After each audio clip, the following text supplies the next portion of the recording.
ஹரிவோம், என் பேர் கிருத்திக் சாய். இப்ப நம்ம திருப்பதியில இருக்கோம்.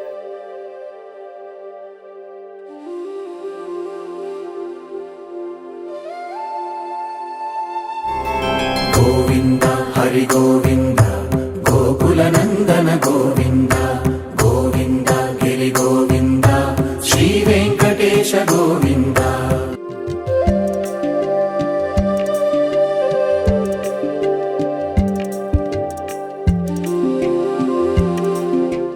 திருப்பதியில இருக்கிற ஸ்ரீ ஆனந்தாழ்வார் பக்கத்துல தான் நம்ம இருக்கோம்.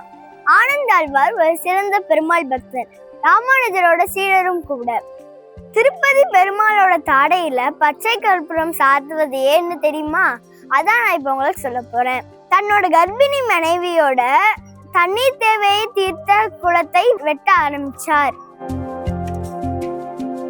தன்னோட பக்தனுக்கு அருள் செய்ய நினைத்த பெருமாள் சிறுவன் வடிவில் ஆனந்தாழ்வார் கிட்ட போய் நானும் உதவி செய்யவான்னு கேட்டார். ஆனால் ஆனந்தாழ்வார் அதை மறுத்துட்டாரு. அவரோட கர்ப்பிணி மனைவிக்கு உதவி செஞ்சார்.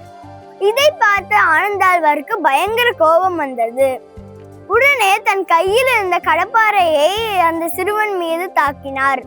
சிறுவனோட தாடையிலிருந்து ரத்தம் வர ஆரம்பிச்சிச்சு.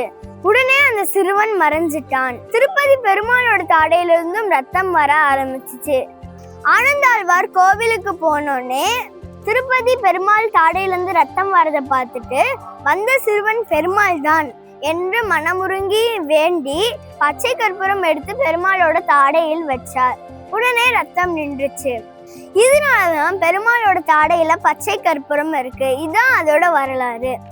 ஆனந்தாழ்வாரோட கடப்பாறையை இன்னும் நம்ம திருப்பதி பெருமாள் கோவிலில் பார்க்கலாம். நன்றி.